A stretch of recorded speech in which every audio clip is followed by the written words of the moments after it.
हम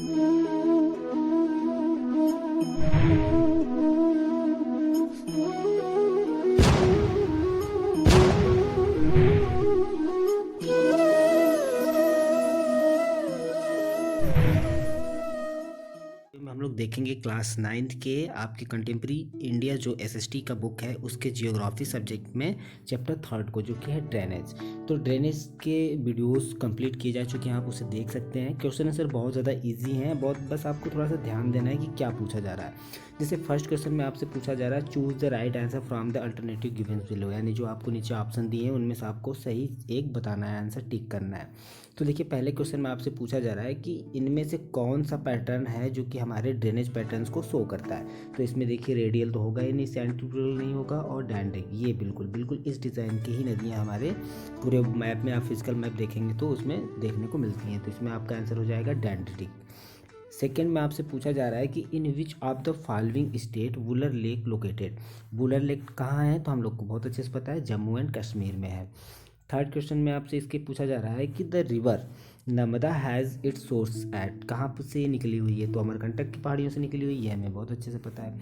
फिर आता है which one of the following lakes is a salt water lake, कौन सा इसमें से साल्ट वाटर है, तो सांभर है। ठीक है, ये ऑप्शन आपका सही हो जाता है। और उसके बाद फिफ्थ में आपसे पूछा जा रहा है कि विच one of the following is the longest river of peninsular India, कौन सी नदी जो है पेनिसुलर इंडिया की लार्जेस्ट जो है, लॉन्गेस्ट जो है रिवर मानी जाती है। नर्मदा, गोदावरी, कृष्णा, महानदी। तो इसमें आपका आंसर हो जाएगा Godavari. Which one among the following river flow through the rift valley, rift valley के जैसा कौन सी नदी इसमें से बहती है, तो वो हो जाती है आपकी तापी। तापी रिवर के बारे में हम लोगों ने काफ़ी ज़्यादा डिस्क्रिप्टिव रूप में उसमें देखा हुआ है, तो इसमें आपका आंसर ये हो जाएगा। क्वेश्चन 2 में आपसे पूछा जा रहा है answer the following briefly, brief में आपको आंसर देना है what is meant by A water divide. Water divide क्या होता है, तो हम लोगों ने देखा था कि बीच में कहीं पे नदियाँ तो ओरिजिनेट होती हैं, फिर वहाँ रास्ते में अगर कोई अपलैंड आ जाता है तो वाटर डिवाइड हो जाता है। ठीक है, वाटर डिवाइड हो गया, बीच में कोई अपलैंड आ गया, तो अब ये एक ही नदी थी, अब ये डिवाइड हो गई दो भागों में। ठीक है, तो ये फिर क्या हो जाता है, तो इसके कौन से एग्जाम्पल हैं ये सब आपको बताने हैं। तो चलिए देखते हैं, इसमें हम लोग लिखेंगे कि कोई भी अपलैंड या माउंटेन जो सेपरेट हो जाए दो एडजॉइनिंग ड्रेनेज बेसिन से, उसी को क्या कहते हैं, वाटर डिवाइड कहते हैं। एग्जाम्पल में हम लोग लिखेंगे through the Indus the Sutlej the Brahmaputra rivers rise very close to each other near the Mansarovar lake, यानी जो आपका सतलुज और इंदुस है और जो सतलुज है और जो ब्रह्मपुत्र नदियाँ हैं, ये सब जो है एक ही जगह पे मानसरोवर के पास से ही निकलती हैं, है ना, लेकिन बाद में फिर ये अलग अलग जगहों पे डिवाइड हो जाती हैं, अलग अलग डायरेक्शन में चली जाती हैं, इसी को वाटर डिवाइड कहते हैं।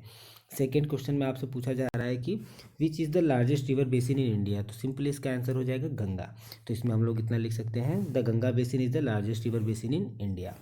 थर्ड क्वेश्चन में इसके आपको से पूछा जा रहा है कि where do the rivers Indus and Ganga have their origin, मतलब इंदुस और गंगा रिवर जो है इनका ओरिजिन कहाँ है, तो बिल्कुल अभी अभी हम लोगों ने इसको देखा है। तो इसमें आप लिख सकते हैं the Indus river has its origin, तो कहाँ पे, तिब्बत, जो कि मानसरोवर लेक के पास, और जबकि गंगा रिवर कहाँ पर इसका ओरिजिन है, गंगोत्री ग्लेशियर, कहाँ पर ये, उत्तरांचल में है। उसके बाद आपसे क्वेश्चन में पूछा जा रहा है फोर्थ में कि name the two head stream of Ganga where do they meet to form Ganga, आपको हेड स्ट्रीम, दो हेड स्ट्रीम बताने हैं गंगा नदी के, और वो आपस में कहाँ फिर जाके मिलते हैं। ठीक है, तो फोर्थ क्वेश्चन का आंसर आपका हो जाएगा अलकनंदा है और भागीरथी, ये इसके दो हेड स्ट्रीम है, और ये कहाँ पर मिलते हैं, एट देवप्रयाग। ठीक है, फिर फिफ्थ क्वेश्चन में आपसे पूछा जा रहा है why does Brahmaputra is its Tibetan part have less silt despite a longer course, तो ऐसा क्यों है कि जो ब्रह्मपुत्र है वो तिब्बतियन पार्ट में उसके कम सिल्ट देखने को मिलते हैं, जबकि बाकी और जगहों पे तो लॉन्गर कोर्स देखने को मिलते हैं। तो ऐसा क्यों है, तो इसमें हम लोग रीजन में इतना लिख सकते हैं, इसलिए because the Brahmaputra river which is known as Tsangpo in Tibet receive very little volume of water in Tibet, बहुत ही कम ज़्यादा इसमें पानी जो है हमको देखने को मिलता है, बहुत कम वॉल्यूम होता है तिब्बत में। So it is very little silt here, तो जब कम पानी रहेगा तो सिल्ट भी क्या होगा, कम ही रहेगा। On the other hand this river when enters in India it passes through such a region which receives heavy rainfall, जब ये इंडिया में ब्रह्मपुत्र नदी आती है जहाँ पर मिलती है वहाँ पे उस एरिया में रेन बहुत ज़्यादा होती है। ठीक है, उस रीजन में रिसीव हैवी रेनफॉल, तो इस वजह से यहाँ पे हमें ज़्यादा वॉल्यूम देखने को मिलता है, और यही कारण है कि अपने साथ है लार्ज वॉल्यूम ऑफ सिल्ट लेकर वो आती है। उसके बाद से पूछा जा रहा है कि which two peninsular river flow through the trough, कौन सी दो पेनिसुलर नदियां हैं जो ट्रफ के जैसी मतलब फ्लो होती हैं। तो इसमें आप लिख सकते हैं दो कौन सी नदियां हैं, नर्मदा और तापी, ये पेनिसुलर रिवर हैं जो कि ट्रफ के जैसे ही बहती हुई दिखती है। फिर लास्ट में आपसे इसमें पूछा जा रहा है कि state some economic benefits of river and lakes, कुछ आप इकोनॉमिक तरीके से जो बेनिफिट है हमारे रिवर्स की और लेक की उसके बारे में बताइए। तो इसमें आप बहुत सारे, उससे हमको पता है कि हो जाते हैं बहुत सारे फ़ायदे हैं। मैक्सिमम तो हमारा एग्रीकल्चर इंडिया रहा है, तो उसमें तो अधिकतर तो इरीगेशन जो होते हैं अधिकतर रीजन में वो रिवर से ही होते हैं, लेक से ही होते हैं। तो इसमें कुछ बेनिफिशियल पॉइंट हम लोग लिख सकते हैं, जैसे कि lakes can be use for generating hydro electricity generate करने के काम में आता है। और a lake can be good tourist attraction, ये टूरिस्ट के अट्रैक्शन का भी स्पॉट बनता है। Rivers have been the centre of human civilization since Asian time, प्राचीन समय से बात करें तो हमारे जो सिविलाइजेशन रहा है हमारा वो नदियों के किनारे ही हुआ है। Even today, many big cities are situated on the bank of river. River water is used for irrigation, navigation, hydroelectricity, fisheries, etc. बहुत सारे कामों में हम इसका प्रयोग करते हैं। क्वेश्चन थर्ड में आपको जो है ग्रुप बताया गया, इसमें दो ग्रुप में दी हुई हैं।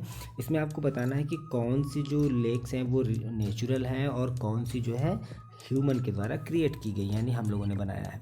तो देखिए जो ह्यूमन्स वाली होंगी लेक वो तो ह्यूमन के नाम पर ही पड़ा होगा, है ना, नेम से हम लोग इसमें ट्रिक से पहचान सकते हैं।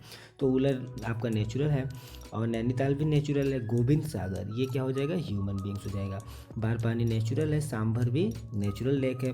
अब यहाँ पे देखिए निज़ाम सागर ये क्या है, नाम से लग रहा है तो ये क्या हो जाएगा, ह्यूमन बींग्स हो जाएगा। फिर नागार्जुन सागर ये भी नाम ही है तो ये क्या हो जाएगा, ह्यूमन बींग्स हो जाएगा।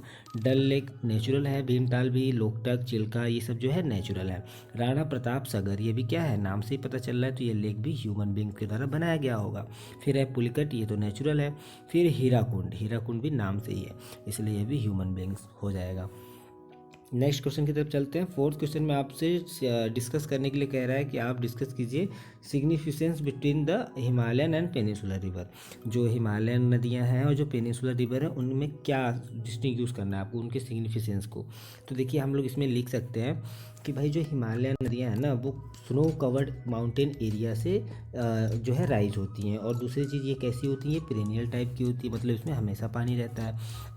जबकि जो पेनिसुलर रिवर होती हैं वो माउंटेन्स एरिया से नहीं होती हैं, ठीक है, वो पेनिसुलर रिवर नहीं होती और वहाँ पे स्नो कवर भी नहीं होता है, इसलिए ड्राई वाले सीजन में ये ख़त्म हो जाती हैं, हमको देखने को नहीं मिलती हैं। ये पहला जो है सिग्निफिकेंस है। सेकंड हम लोग इसमें डिस्कस कर सकते हैं कि ये जो हिमालयन रिवर है ये फ्लो होती है लेवल नॉर्दर्न प्लेन से होते हुए, highly useful for irrigation, cultivation and also navigation purpose. जो है नॉर्दर्न प्लेन से ये जो है फ्लो होती है और दूसरी चीज़ बहुत ज़्यादा इसका प्रयोग करते हैं हम लोग इन तरह की नदियों का इरिगेशन में, कल्टीवेशन में और नेविगेशन के पर्पज़ के लिए।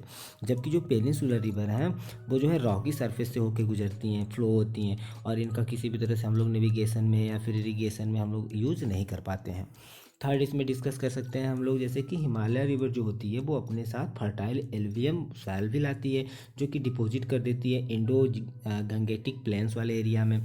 जबकि जो पेनिसुलर रिवर हैं वो अपने साथ किसी भी तरह की एल्वियम सॉइल नहीं लाती हैं और इनके स्विफ्ट करेंट के कारण जो डिपोजिशनल एक्टिविटी है वो नेविगेबल है, मतलब उनको हम जो है किसी यूज़ में नहीं ले सकते हैं। नेग्लेबल मतलब नज़रअंदाज कर देने, मतलब इतना ज़्यादा यूज़फुल नहीं रहती वो। फोर्थ में हम लोग लिख सकते हैं canals have been dug to use the water for the these rivers for irrigation. हम लोग इस जो हिमालयन नदियाँ हैं वो जो है कैनल उसके द्वारा जो बनाए जाते हैं उसका प्रयोग करते हैं हम लोग बाद में फिर इरीगेशन के तौर पे पानी स्टोर करके। जबकि जो पेनिसुलर रिवर है वो टेरेन रॉकी टाइप के बैंक की वजह से बिलोंग करती हैं और जो कैनल्स हैं उससे हम लोग डग नहीं कर सकते हैं क्योंकि कुछ समय के लिए पानी उसमें आता है, तो इस तरह से डैम वगैरह भी हम लोग इसको बना नहीं सकते हैं।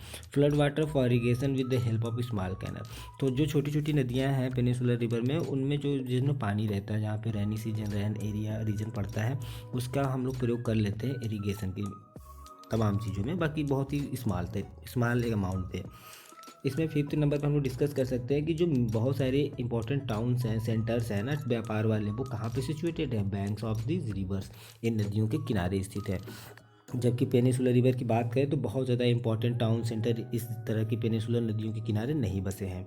6 में हम लोग डिस्कस कर सकते हैं 6 ऑप्शन में भाई कि the purpose soil of northern plain absorb the water which is later on use as ground water by digging wells and tube wells.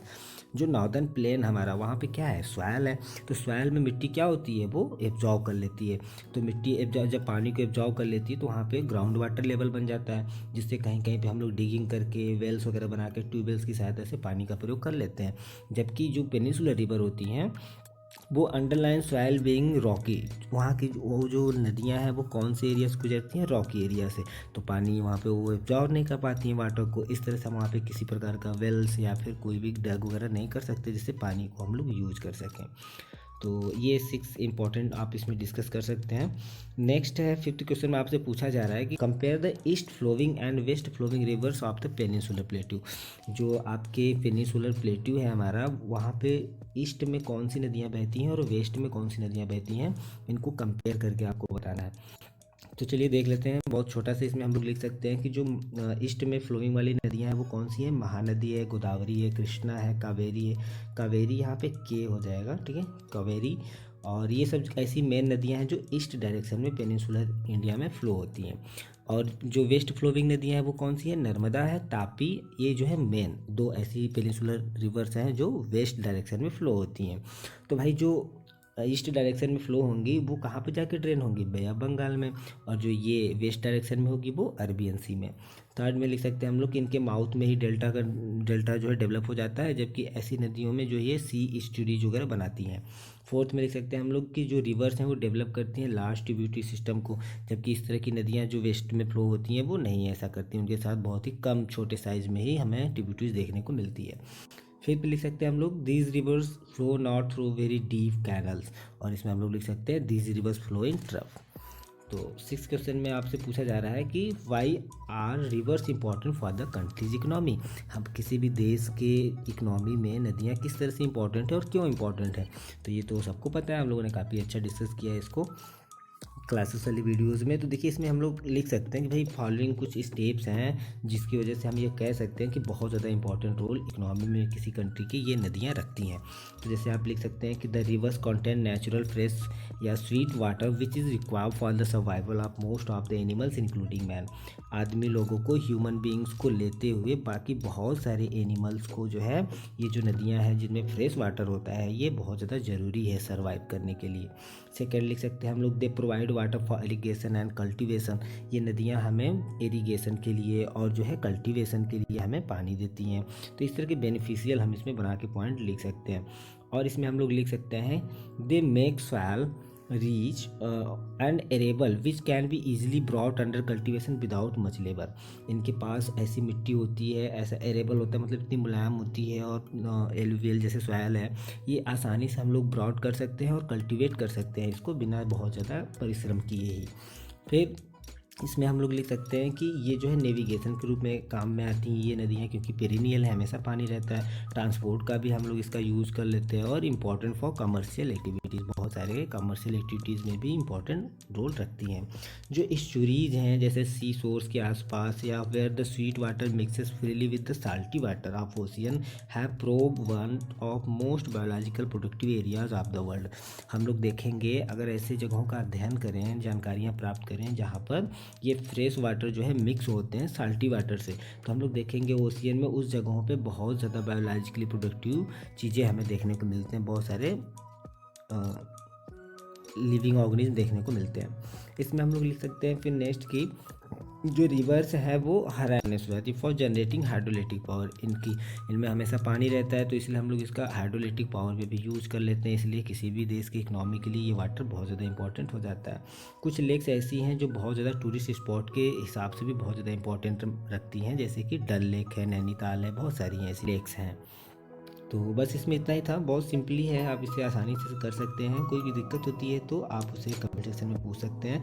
बाकी आप लोग के एग्ज़ाम स्टार्ट होने से पहले, class 10th board exam start होने से पहले अभी हम कुछ इससे प्रैक्टिस सेट पेपर करवाएंगे, बहुत से बच्चे कह रहे हैं, तो उसको हम करवाएंगे। यदि आप लोग चाहते हैं कि तो आप लोग कमेंट सेक्शन में जरूर बताइएगा। वीडियो कैसा लगा, अच्छा लगा तो लाइक कीजिए, अपने फ्रेंड के साथ शेयर कीजिएगा। Thank you.